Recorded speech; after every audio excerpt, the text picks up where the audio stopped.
Quando um caso permanece sem solução por décadas, parece haver pouca esperança de que o culpado seja encontrado. Mas, em alguns casos raros, os criminosos decidem aliviar a consciência, seja por culpa ou quando percebem que não têm muito tempo de vida. A versão real dos fatos é finalmente revelada. Número 10.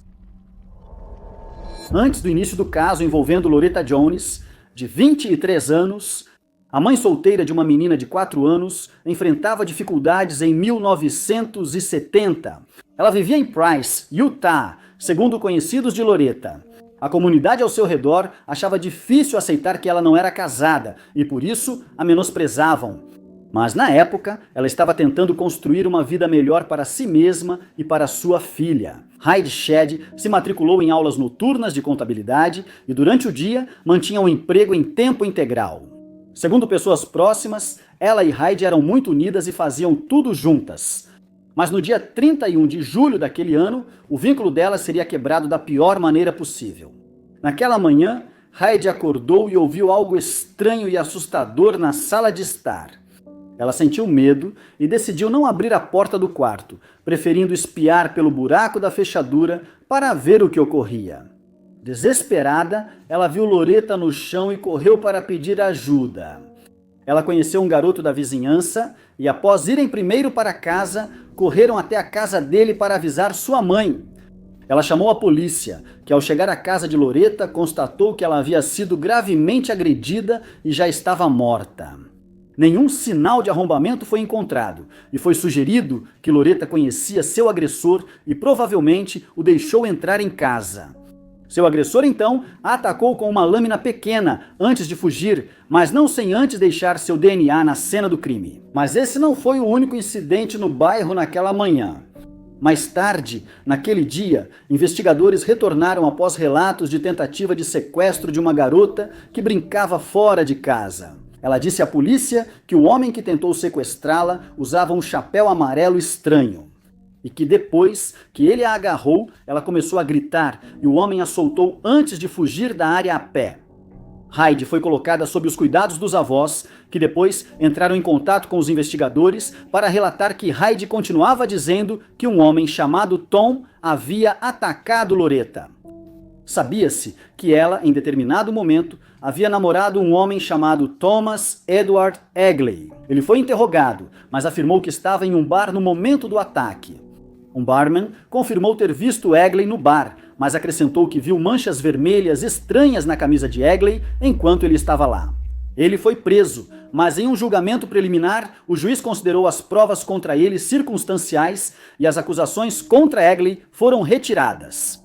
Em 2009, o caso ganhou novo fôlego quando Heidi reencontrou o sargento David Brewer, do departamento do xerife do condado de Carbon, seu colega do ensino médio.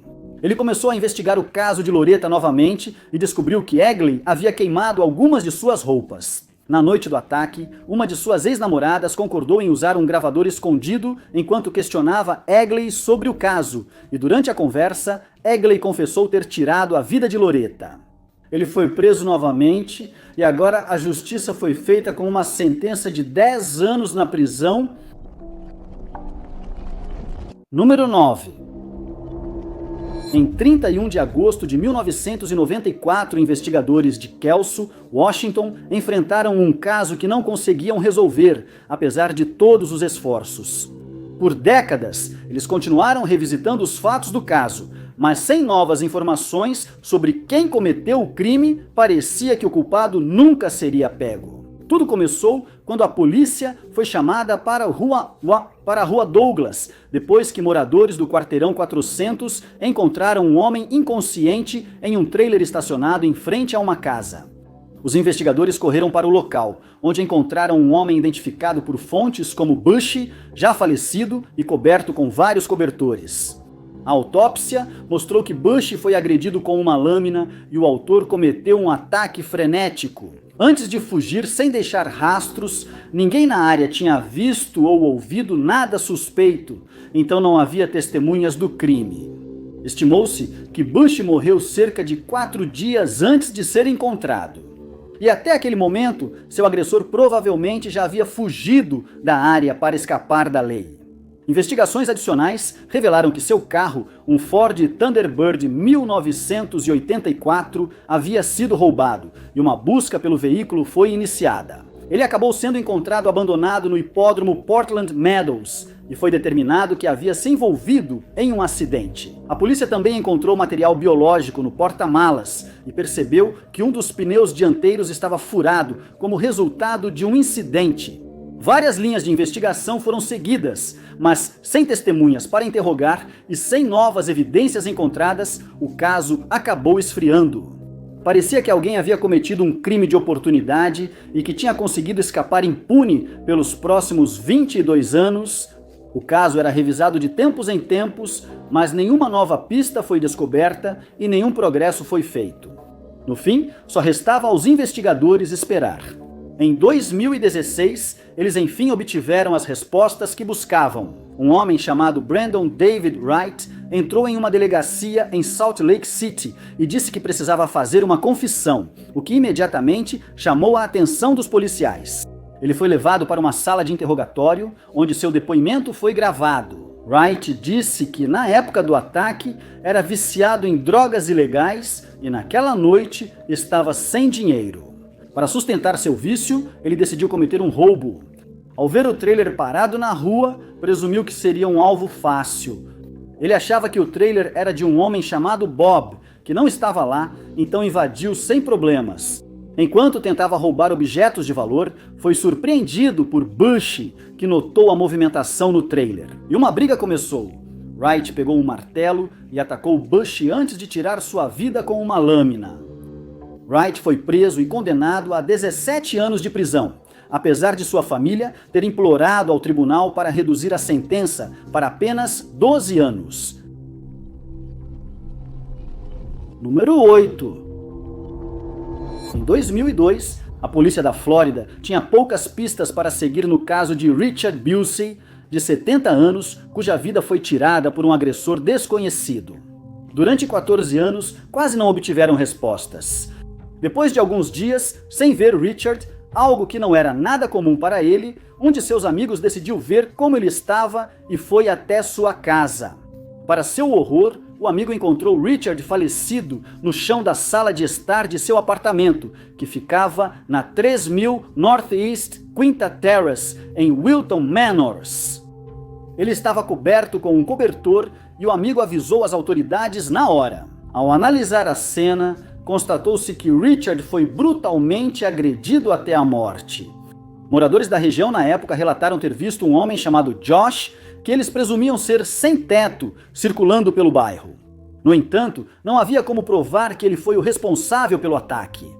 Os investigadores divulgaram a descrição recebida e informaram ao público que ele tinha cerca de 20 anos, cabelo longo e loiro. Um retrato falado do homem foi criado e divulgado, mas ninguém apareceu com novas informações e em pouco tempo o caso de Richards esfriou. As digitais e o DNA coletados no apartamento não foram relacionados a ninguém nos bancos de dados. Eles foram guardados para possível reenvio se o caso fosse reaberto.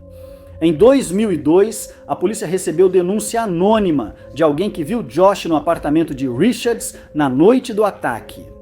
Eles acrescentaram que ele tinha uma grande tatuagem no peito, mas, apesar dessa nova pista, o homem não pôde ser localizado. Então, em outubro de 2016, o caso foi finalmente e inesperadamente resolvido. Um homem de 38 anos, chamado Joshua Odom, entrou na delegacia em Iowa e pediu para falar com os investigadores. Então ele confessou.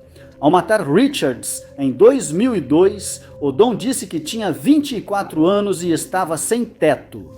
Ele também era viciado em substâncias ilegais.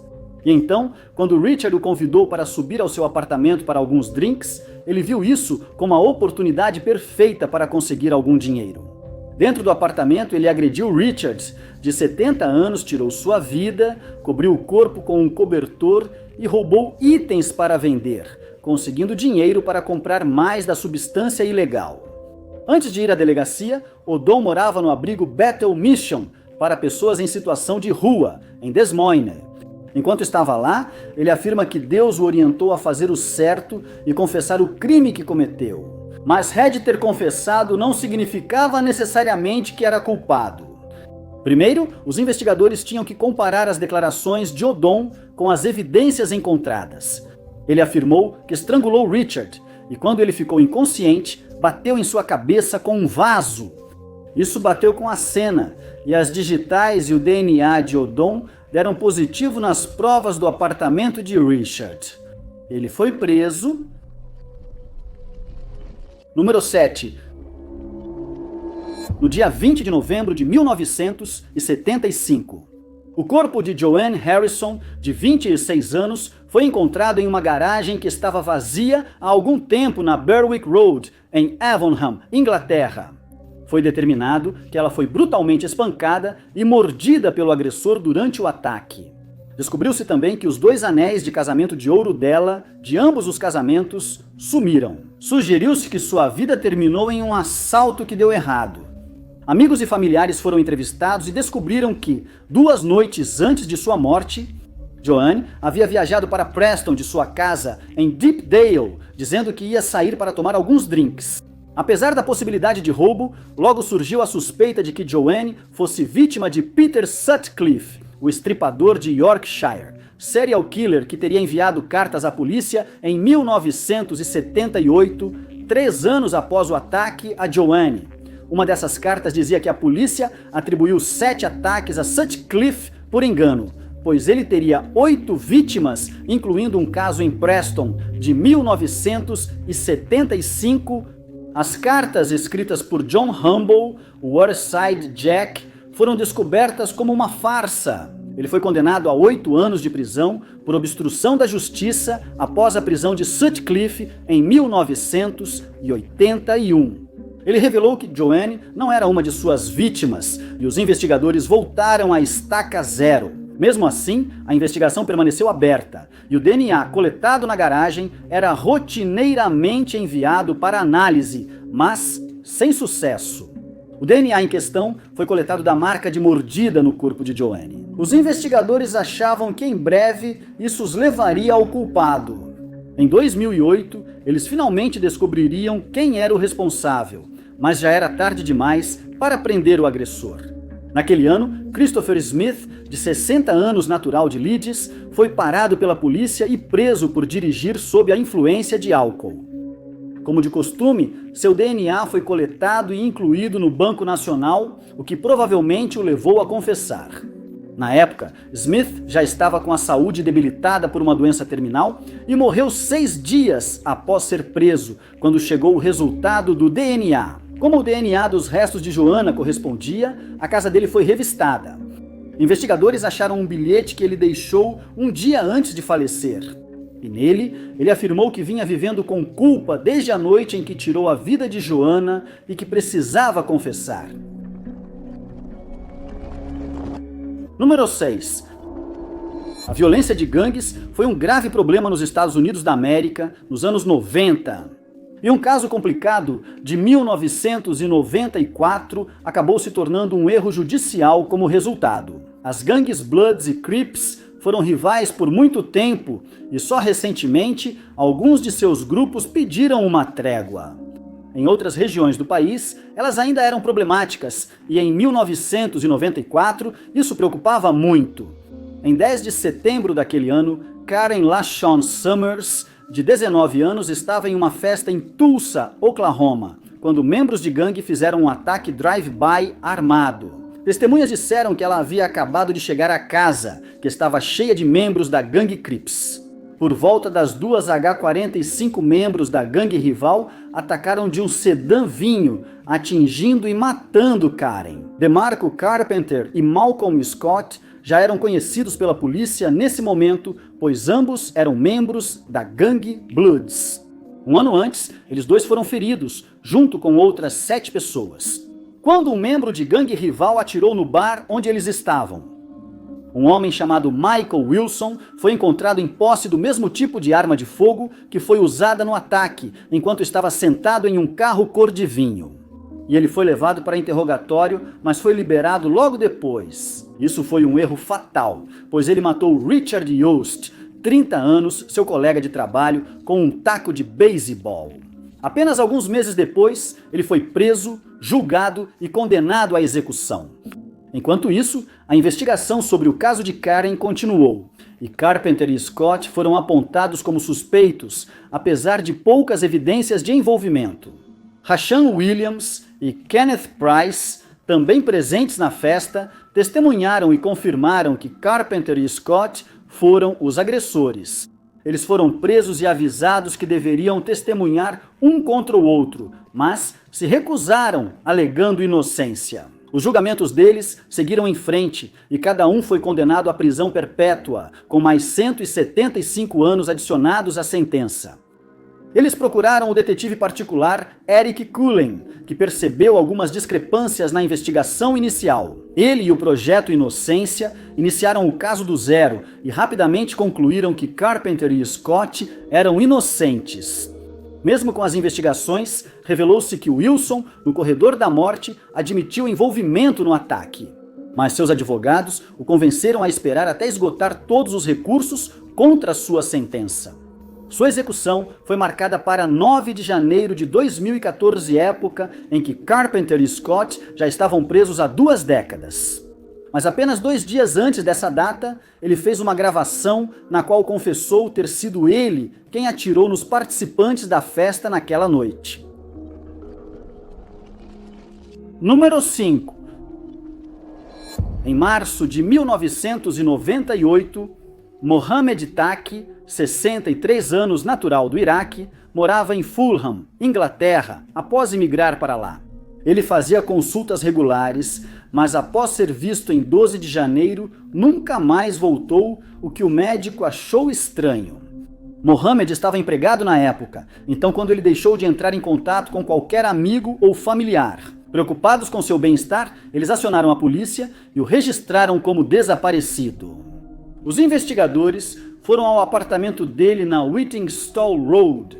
Não o acharam e o buscaram pela cidade, sem sucesso. A família de Mohamed só ficou mais preocupada à medida que os meses passavam, sem nenhuma notícia dele e sem nenhum progresso no caso. Mohamed era conhecido por ser um homem muito pequeno e, por sua idade, seria um alvo fácil para criminosos locais. Havia receio de que ele tivesse sido atacado, roubado ou sequestrado, mas essas teorias não foram comprovadas por falta de evidências. Por mais de uma década, nada mais foi encontrado e presumiu-se que Mohamed não estava mais vivo. Essas suposições foram confirmadas quando a polícia de Fulham recebeu uma denúncia de um membro do público que afirmou que eles deveriam vasculhar o apartamento de um homem chamado Roy Heath. Heath era conhecido por ter conexões com o submundo do crime da cidade, já que havia sido visto na companhia de 2 gangsters notórios, os gêmeos Cray. Ele foi enviado para uma prisão por um crime não relacionado. Enquanto estava preso, ele e Reggie Cray tornaram-se amigos e foram vistos juntos após cumprirem suas sentenças. A polícia foi até o apartamento de Heath, que ficava na rua Alderville, no dia 10 de janeiro de 2010, e uma busca foi iniciada.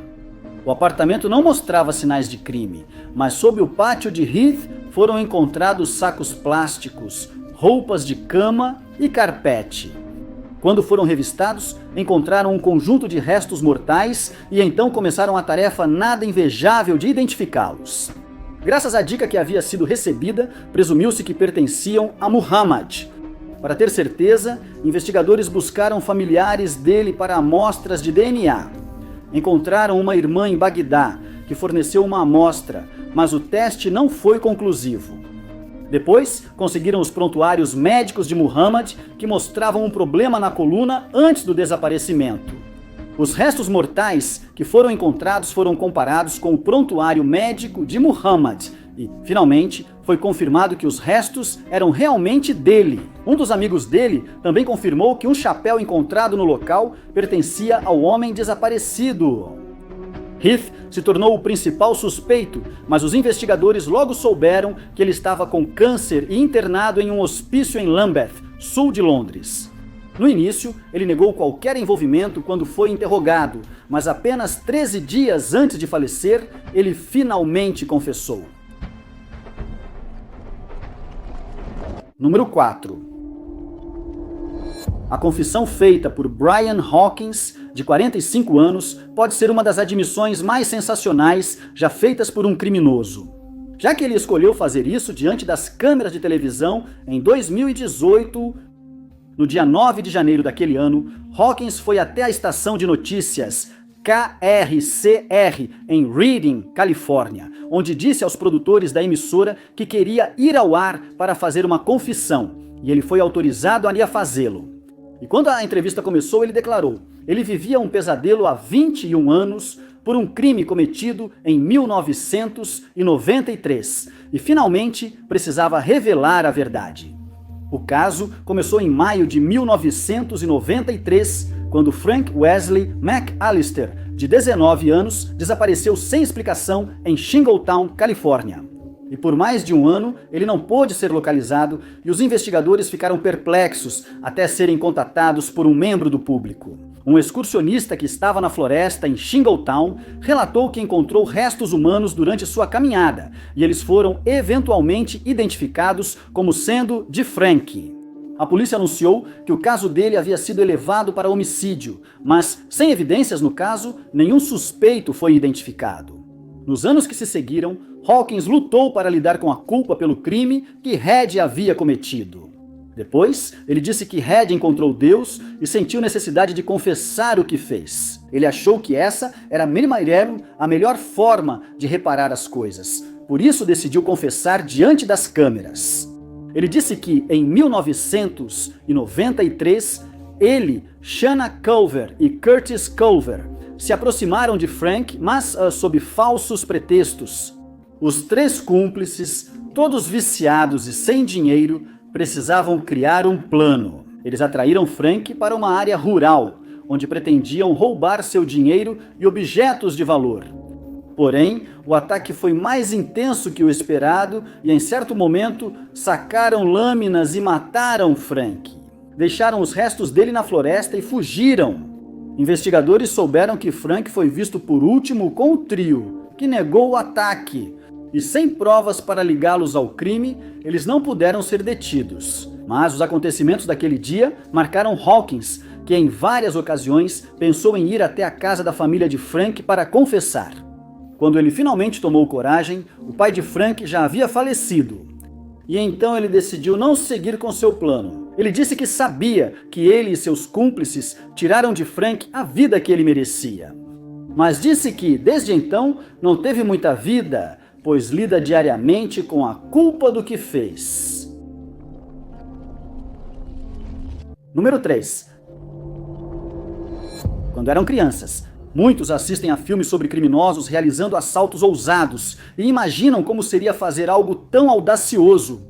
A maioria de nós jamais sonharia em realmente cometer o crime. Mas um homem, Ted Conrad, dizia aos amigos desde cedo que tinha certeza de que conseguiria escapar de um assalto a banco. A obsessão dele por assaltos a banco surgiu ao saber que seu pai, o marechal dos Estados Unidos da América, John Elliott, investigou num caso de 1969, quando $125 mil foram roubados do Society National Bank. Depois disso, ele ficou obcecado pelo filme Crown, o Magnífico, em que o personagem principal, um milionário entediado, decide adicionar um pouco de emoção à sua vida realizando um assalto. Acredita-se que sua convicção de poder roubar um banco cresceu após conseguir emprego no Society National Bank, na Public Square, em Cleveland, onde atuou como caixa e no cofre de dinheiro. Essa função exigia que ele embalasse dinheiro para envio a outras agências do país. E assim, ele sabia que só precisava encontrar uma maneira de ficar sozinho no cofre para poder executar seu plano.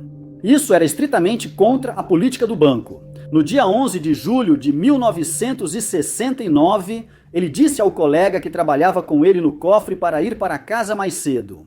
E contra o seu bom senso, o homem decidiu ir embora. Conrado então pegou o máximo de dinheiro que conseguia carregar e saiu do banco com cerca de 215 mil, o que hoje equivaleria a aproximadamente 17 milhões. De alguma forma, ele conseguiu sair do prédio e então, inexplicavelmente, desapareceu, como se tivesse sumido no ar. Após a descoberta do roubo, seus amigos e familiares foram interrogados e procuraram por ele, mas não conseguiram encontrá-lo. Sem o conhecimento da polícia, Conrad havia se mudado para Boston, onde assumiu o nome de Thomas Randall. Com sua fortuna recém-adquirida, ele criou uma nova identidade e começou uma nova vida, sem informar a ninguém que conhecia onde estava. Ele formou uma família, virou vendedor de carros e logo fez amigos na região. Graças ao seu jeito amigável, ele também começou a jogar golfe e em pouco tempo chegou ao nível profissional. Para quem estava ao seu redor, ele parecia ser um homem comum que levava uma boa vida com sua família. E nunca foi suspeito de ser um ladrão fracassado, nem por sua esposa ou filhos. Mas em 2021, ele foi diagnosticado com câncer de pulmão e após mais de 50 anos foragido, decidiu confessar. Ele contou à esposa sobre o roubo e após sua morte, os investigadores acharam seu obituário citando os verdadeiros pais de Conrad.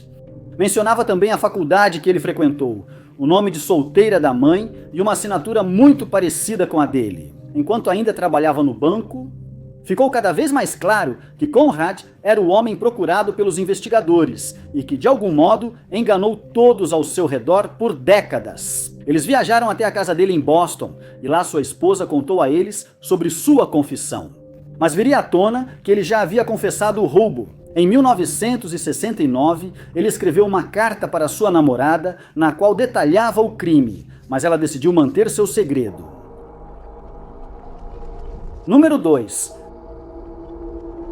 O caso de Anthony Bird, de 42 anos, começou em 6 de junho de 1980, após seu desaparecimento.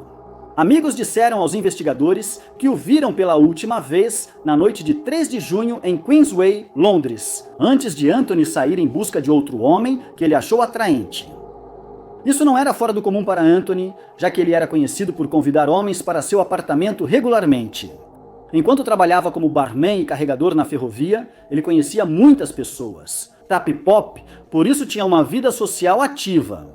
Mas ele não apareceu para o turno no dia seguinte, e a polícia foi chamada para fazer uma verificação de bem-estar em seu apartamento. Eles não obtiveram resposta na porta dele, então decidiram arrombá-la para entrar. Quando conseguiram entrar, encontraram o apartamento em desordem e no quarto dele, Anthony foi encontrado sem vida. Pulso e tornozelo esquerdos estavam amarrados com fita e hematomas indicavam agressão a Anthony. Especulou-se que 2 tábuas de madeira foram encontradas próximas e que foram usadas pelo agressor como arma. Elas tinham digitais não identificadas no banco da polícia. Uma investigação mais detalhada foi feita. Mas como os amigos de Anthony não conseguiram descrever o homem com quem ele foi visto naquela noite, além do fato de que ele era afro-americano, o caso logo esfriou, pois nenhuma outra evidência pôde ser encontrada. Ninguém viu os 2 homens entrarem no apartamento naquela noite, e os vizinhos de Anthony não ouviram a aparente luta que aconteceu. Esperava-se que as digitais coletadas fossem futuramente comparadas às do culpado. E assim, a polícia não teve escolha a não ser esperar para ver se isso aconteceria. O caso acabou sendo encerrado quando o homem em questão decidiu confessar. João Paulo, que em 2021 tinha 61 anos, entrou na delegacia de polícia de Hammersmith e disse que precisava falar com alguém sobre um caso arquivado que já tinha 4 décadas. Ele foi levado à sala de interrogatório, onde confessou matar Antônio e detalhou os acontecimentos da noite. Após sua confissão, ele foi condenado à prisão perpétua e só poderá pedir liberdade condicional após 19 anos. Número 1. Em 20 de dezembro de 1983, Ellen Gilmore, de 20 anos, tinha acabado de sair do trabalho em Yorkville, Toronto, e foi para casa em seu apartamento. Ela planejava sair à noite e combinou com Andrew Monk para buscá-la. Quando Monk chegou, ele não obteve resposta na porta e quando entrou, ficou horrorizado com o que descobriu no quarto de Aaron. Ele a encontrou sem vida em sua cama e percebeu que ela havia sido amarrada e amordaçada. Ele realizou reanimação cardiopulmonar na esperança de poder reanimá-la, mas não teve sucesso. Ele então chamou a polícia, que constatou que Aaron havia sido atacada com uma lâmina. Mas a investigação resultante não forneceu nenhuma pista útil para eles. Mas ficou claro que Chad lutou bravamente contra seu agressor. Monk foi suspeito inicialmente, mas seus registros bancários mostraram que usava um caixa eletrônico durante o ataque. Sem que os investigadores soubessem, Aaron foi atacado pela mesma pessoa que matou Susan Tice, de 45 anos, mãe de 4 filhos, 4 meses antes. Na época, Susan, que trabalhava como terapeuta, estava no meio de um divórcio difícil. Mas ela era conhecida por ser forte e independente, e sua família sentia que ela estava tomando a decisão certa. Ela deveria comparecer a um jantar de família em Toronto numa noite, mas não apareceu. Então, seu cunhado foi até o apartamento dela para ver onde ela estava. Ele achou a porta dos fundos do apartamento entreaberta e, como com Aaron, encontrou Susana morta na cama, também atacada com uma lâmina. Mas, apesar das semelhanças marcantes entre os dois casos e do fato de que os crimes foram cometidos a poucos quilômetros um do outro, a polícia não percebeu que os casos estavam conectados. Como era de se esperar, o marido de Susana foi apontado como o primeiro suspeito, mas acabou sendo inocentado de qualquer irregularidade. Ao longo dos anos, os dois casos foram reabertos, mas ainda assim a conexão entre as duas cenas do crime passou despercebida e nenhum suspeito foi identificado.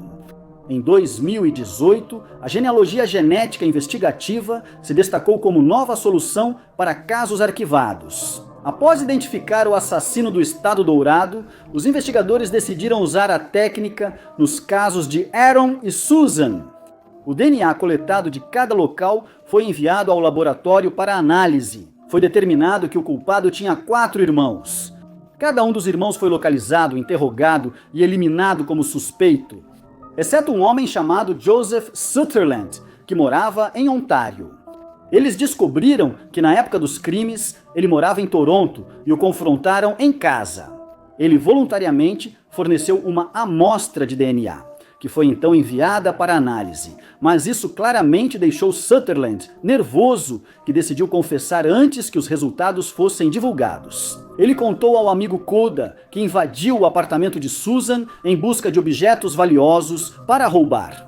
Enquanto ele vasculhava o apartamento, ela apareceu saindo do quarto e ele sentiu que não tinha escolha a não ser tirar a vida dela ou ser preso. A situação se repetiu no apartamento de Aaron. Alguns meses depois, Koda conseguiu convencer Sutherland a se entregar à polícia. Ele se declarou culpado pelos seus crimes e foi condenado à prisão perpétua, com possibilidade de liberdade condicional após 21 anos. Obrigado por assistirem, pessoal. Se gostaram do vídeo, não esqueçam de curtir.